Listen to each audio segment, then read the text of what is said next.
अच्छा, ये भी आप वो सारी मुमकिनात पॉसिबिलिटीज़ की बात कर रहे थे तो ये याद दिला दें कि बानी तहरीक इंसाफ और उनके कारकुन सबसे ज़्यादा मौलाना फजलुर रहमान को जलसों में तनकीद, बल्कि तनकीद क्या तज़हीक का निशाना बनाते थे। लेकिन आज देख लें एक दूसरे से मुलाकातें भी हो रही हैं, तो यही काम हुकूमती इत्तेहाद के लिए भी हो सकता था।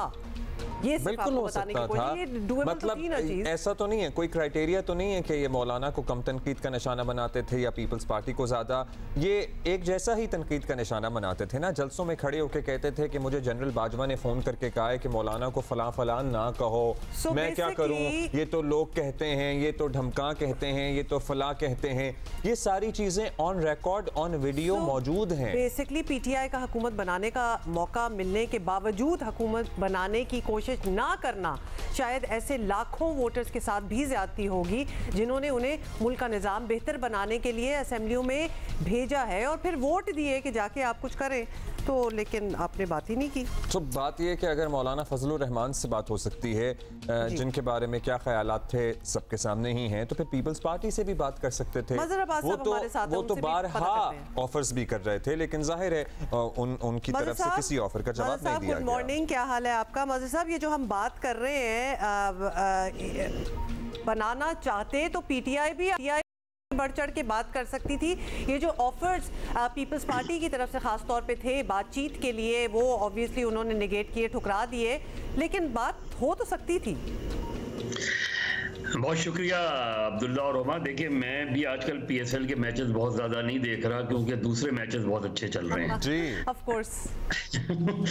तो देखिए, बड़ी सीधी सी बात है। इस वक्त जो पीटीआई ने ये फैसला क्यों नहीं किया, मेरे ख्याल में पीटीआई को बहुत सी चीज़ें सोचने की ज़रूरत है अब, जबकि वो पार्लियामेंट का हिस्सा हैं और एक बड़ी ताकत बनकर आए हैं। लेकिन एक इसका एक आस्पेक्ट ये भी है कि पीटीआई को जो वोटर है, उसने जो वोट दिया है, वो उस बयानिया के साथ दिया है कि ये उनके बकौल ये दोनों करप्ट जमाते हैं।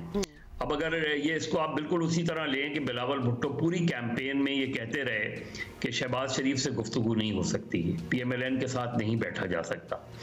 अब बहुत से लोग, जब वो बिलावल भुट्टो ने शहबाज शरीफ के साथ बैठे तो बहुत से लोगों ने ये तनकीद की कि कल तक आपकी पॉलिसी कुछ और थी, आज पॉलिसी कुछ और हो गई है। तो ये जो कॉन्ट्रडिक्शन है, क्योंकि हम इतनी एक्सट्रीम पोजीशन पे जाके किसी से इख्तलाफ करते हैं कि फिर वापसी का रास्ता नहीं रहता। जिस तरह मौलाना फजलुर रहमान वाली बात की कि आपने गाजर का हलवा भी खाया, बर्फी भी खाई, किसकी ज़रूरत क्या थी?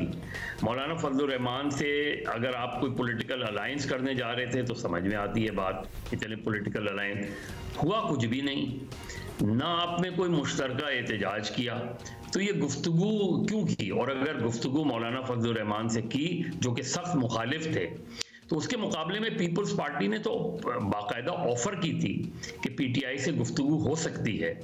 गुफ्तगू करने का ये माने नहीं होते कि आप हुकूमत बनाएं, गुफ्तगू करने के माने ये नहीं होते कि आप उनके साथ अलायंस करें, गुफ्तगू करने के माने ये नहीं होते कि आप उनकी पोजीशन से एग्री कर रहे हैं। साहब, शायद ये आगे चलकर अलायंस में तब्दील हो जाए, और अगर सिंध में पीटीआई और मौलाना फजलुर रहमान का अलायंस हो गया तो पीपल्स पार्टी को ठीक ठाक डेंट पड़ सकता है इस अलायंस से।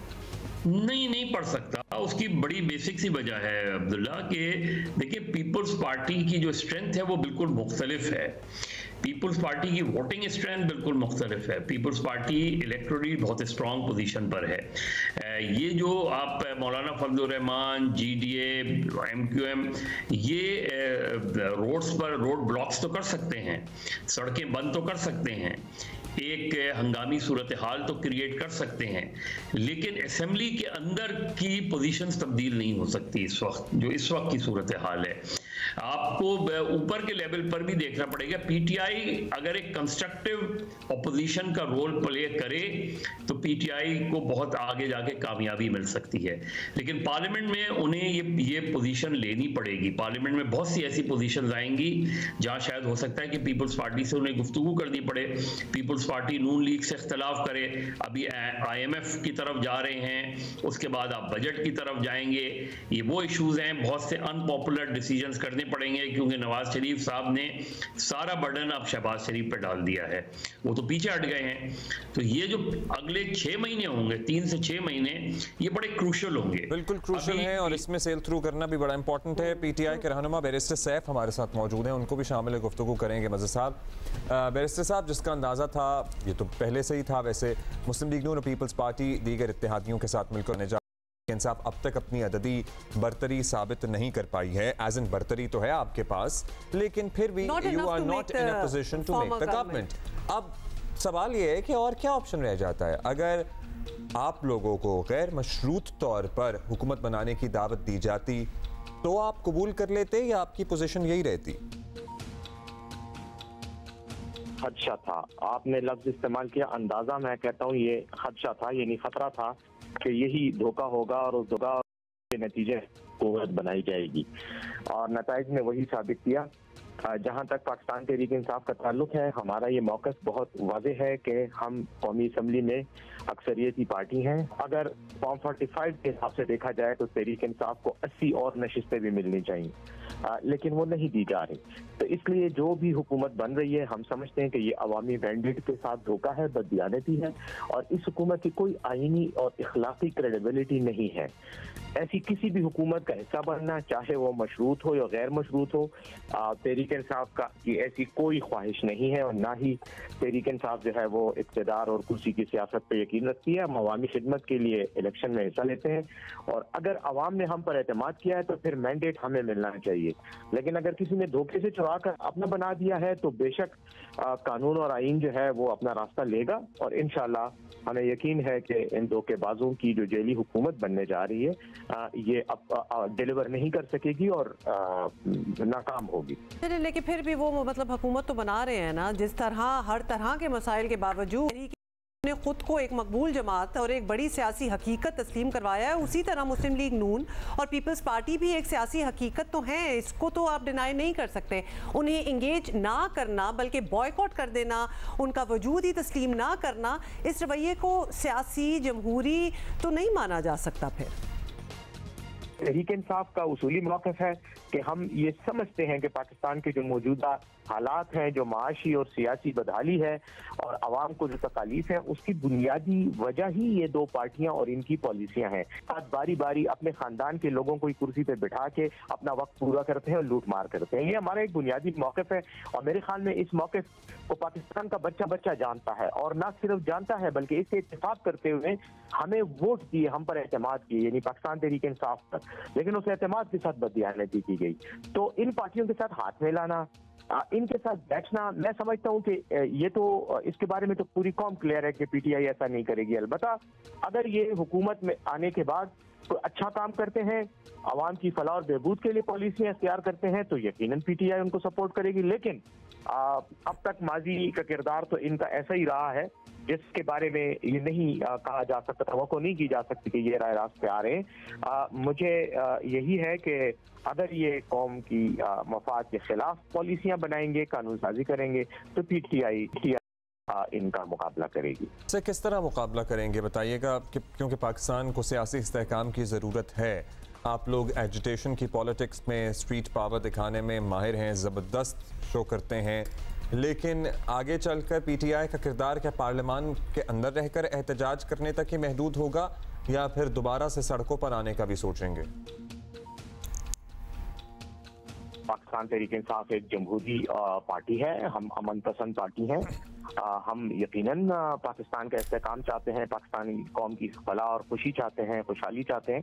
तो मैंने जैसे कहा, अगर तो हमारा मैंडेट चुराया गया है और उस चोरी शुदा मैंडेट के नतीजे में एक बेबुनियाद जेली गैर आईनी हुकूमत बनने जा रही है, तो हम अपोजिशन में बैठेंगे और हम अपोजिशन में उसको रेजिस्ट करेंगे, उन तमाम पॉलिसीज को, उन तमाम इक़दाम को जो हम समझते हैं कि अवाम की फलाह और बहबूद के मुनाफी हैं। खुदा न खास्ता इंतशार, बदहाली या बदअमनी की तरफ लेकर जाए। हम पार्लियामेंट के अंदर रहते हुए और अदालतों के अंदर से इंसाफ की लिए कोशिशें जारी रखेंगे और कोशिश करेंगे कि हमारा मैंडेट, आप कह रहे हैं पार्लियामेंट के अंदर रहकर कोशिशें जारी रखेंगे। बैरिस्टर साहब से पूछ लेते हैं। मजहर साहब, एक बात जो बैरिस्टर सैफ ने अभी कही है, शायद उसमें कुछ वजन हो। उनका ये कहना है PMLN PPP जो है वो मुड़ मुड़ के अपने ही लोगों को लगाते रहते हैं, बारियां लगी हुई हैं, और पाकिस्तानियों को ये बात अब शायद पसंद नहीं है।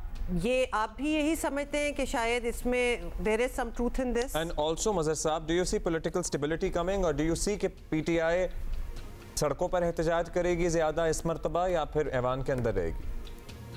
देखिए, PTI ने दो बेहतर सियासी फैसले किए। एक फैसला ये किया कि बहुत से लोगों का ख्याल था कि PTI इलेक्शन का बॉयकॉट कर जाएगी जब उनका इलेक्शन सिंबल छीन लिया जाएगा, लेकिन PTI ने उसके बावजूद भी इलेक्शन में जाने का फैसला किया, कि जो कि बहुत साइब फैसला था। दूसरा ये कि PTI ने as a party, as a group वो इमर्ज होकर आया as a single largest party, और उन्होंने पार्लियामेंट में बैठने का फैसला किया। माजी में PTI के से ये जो फैसले थे कि वो असेंबलियों से बॉयकॉट कर दें, असेंबलियों से इस्तीफा दे दें, उससे उनको नुकसान हुआ। 2014 में उन्होंने इस्तीफे दिए लेकिन बाद में वापस ले लिए। उसके बाद 2022 में भी इस्तीफा दिया उन्होंने, जब वोट ऑफ नो कॉन्फिडेंस आई थी, जो कि मेरा ख्याल है गलत फैसला था अगर वो पार्लियामेंट में रहते। तीसरा गलत फैसला उन्होंने पंजाब और KP असेंबलियों को डिसॉल्व करके किया, जिससे उनको सियासी तौर पे नुकसान हुआ।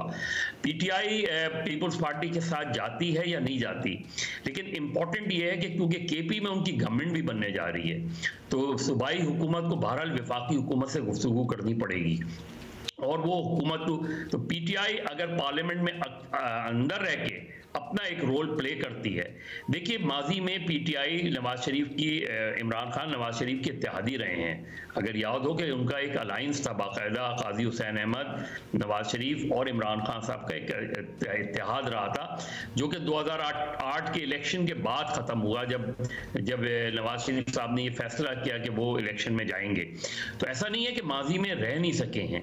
माजी में एक PTI पर ये तनकीद ये भी हुई थी कि उन्होंने इलेक्टेबल्स को लेना शुरू कर दिया था 2011 के बाद। हालांकि बहुत से लोगों का ख्याल था कि इमरान खान ने एक अपनी पार्टी खड़ी की है जो 2011 में बड़ी मजबूत पार्टी उभर के आई, लेकिन उसके बाद जहांगीर तरीन, अलीम खान, इन सबको इन्होंने लेना शुरू कर दिया, जिसकी वजह से पार्टी के अंदर ये रेजिस्टेंस आई कि आपने जो पॉलिसी बनाई थी, जो पॉलिटिक्स की थी इलेक्टेबल्स को लेने की, उसका पार्टी को नुकसान हुआ, जो आज इमरान खान रियलाइज कर रहे हैं।